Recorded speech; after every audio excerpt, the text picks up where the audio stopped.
Olá, a paz do Senhor para todos. Hoje vamos aqui continuando nesta revistinha do segundo trimestre de 2020. Hoje nós vamos estudar a lição 9. Estamos aqui vendo o mistério da unidade revelado. Temos aqui o texto áureo que está em Efésios 3:5, que diz: o qual noutros séculos não foi manifestado aos filhos dos homens, como agora tem sido revelado pelo Espírito aos seus apóstolos e profetas. Temos também a leitura bíblica em classe, irmãos, que está aqui em Efésios 3, do 1 ao 13, depois os irmãos podem conferir. Então, esse título, o mistério da unidade revelado. Que mistério é este? Que mistério é este que Paulo fala aqui aos Efésios?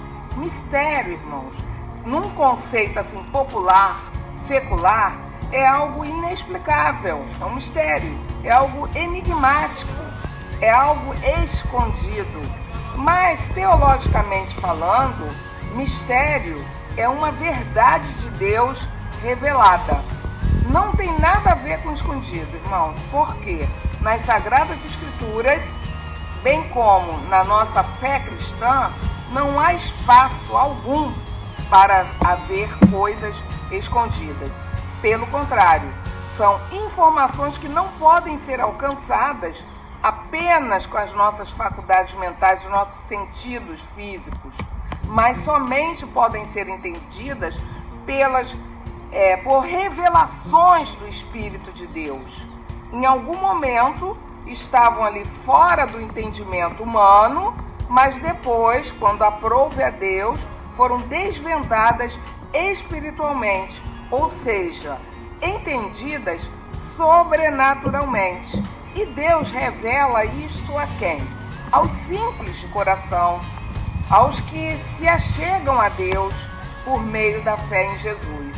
E ali vão sendo desvendadas, esclarecidos alguns desses mistérios, que não tem nada a ver com escondidos ou obscuros. Mas o que seria esse mistério da unidade revelado, que é o título aqui da lição? O mistério que Paulo fala, que se refere, é que judeus e gentios, nós já vimos antes, nas outras aulas, seriam um só povo, integrantes de um mesmo corpo. E esse corpo é a igreja. Por meio da igreja, que somos nós, todos nós somos a igreja. Por meio dessa igreja, esse povo unido, Deus manifesta a sua glória.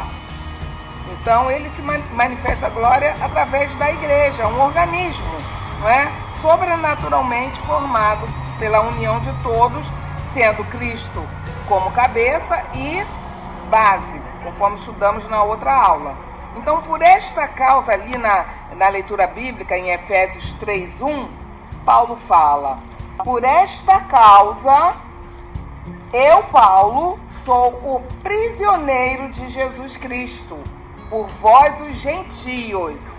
Então, realmente, por revelar esta unidade dos povos, dizendo que os gentios seriam unos, juntos com todos os judeus, e todos eles seriam herdeiros e co-herdeiros de Deus, por isso ele foi preso, justamente por isso, uma das prisões, né? Inclusive essa aqui que ele, da prisão, ele falava essa carta. Então ele fala: por essa causa, eu, Paulo, sou prisioneiro de Cristo.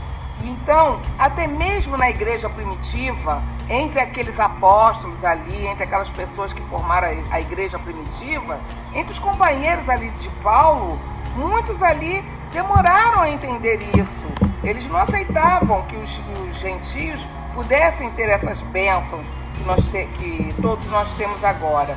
E Paulo fala desta prisão, literalmente, ele falando estou preso, e metaforicamente. O que é metaforicamente? Em comparação, que ele se sentia preso em Cristo. Ele não reclama por estar preso, ele não lamenta, ele toma a prisão como uma oportunidade de servir melhor ao Senhor nem que fosse ali através das cartas, que são as denominadas cartas da prisão. Então, em Efésios 3:8, Paulo diz assim, em Efésios 3:8, a mim, o mínimo, algumas versões diz a mim, o pequenino, ou o menor, né? Paulo faz um jogo de palavras, ele fala que ele era o menor, ele era o pequeno, porque o nome dele, em latim, Paulus, significa pequeno. E ele também, diz a tradição, que ele era pequeno em estatura, ele não era alto, ele era também pequeno. Então ele faz um jogo de palavras. Mas, biblicamente falando, conforme ele colocou aqui nessa carta, ele se achava pequeno. Por quê? Pequeno para anunciar essa tão grande salvação aos povos. Assim como nós, irmão. Ninguém que se acha grande pode ser digno de falar do Evangelho. O próprio Cristo se fez pequeno, ele era um rei e veio como homem humildemente aqui para falar dessas boas novas que se constituem no Evangelho. Então Paulo fala, o pequeno, o pequenino, porque ele se sentia pequeno em falar tão grande salvação. No Antigo Testamento, houve alguns profetas que falaram sobre essa união dos povos. Fizeram menção a ela, nós podemos depois verificar ali em Gênesis 12, versículo 13, em Gênesis capítulo 22, 18, em Isaías 49, versículo 6, em Malaquias 1, versículo 11, eles falaram, alguns profetas do Antigo. O que eles não sabiam era como essas barreiras iriam ser quebradas. E a Paulo foi revelado isso pelo próprio Cristo. Paulo, quando ele escreveu Gálatas, ali em Gálatas 1, 12, ele fala, porque não o recebi, nem aprendi de homem algum, mas pela revelação de Jesus Cristo. E ele diz ainda em Gálatas 1, ainda, versículo 16, revelar seu Filho em mim, para que pregasse entre os gentios, não consultei carne ou sangue. Então ele fala que o que ele estava falando ali, nessa lição que estamos estudando aqui, ele não foi passado a ele por homens, mas do próprio Cristo. Lembra o caminho de Damasco, falamos na aula passada. Então Paulo, ele sempre foi um grande estudioso e sabedor, ele entendia bem as Escrituras, ele leu os profetas antigos, mas essa revelação ele só teve depois do grande encontro que ele teve com o nosso Cristo Jesus. Então nós vimos que esse mistério da unidade revelado é alguma coisa ali dos céus que esteve oculto, foi manifestado em favor de nós em certo momento. Este mistério deve ser anunciado por quem? Pela própria igreja, que somos todos nós. Por isso estamos hoje aqui anunciando, não é? Esse mistério. Todos somos de Cristo. Então o grande mistério é que por Cristo nós temos uma igreja que é um organismo vivo, todos juntos, hebreus, gentios, todos, e Cristo como cabeça e com fundamento também nele, e Cristo como líder. E a igreja, irmãos, é um organismo invisível e interdenominacional, sem denominações.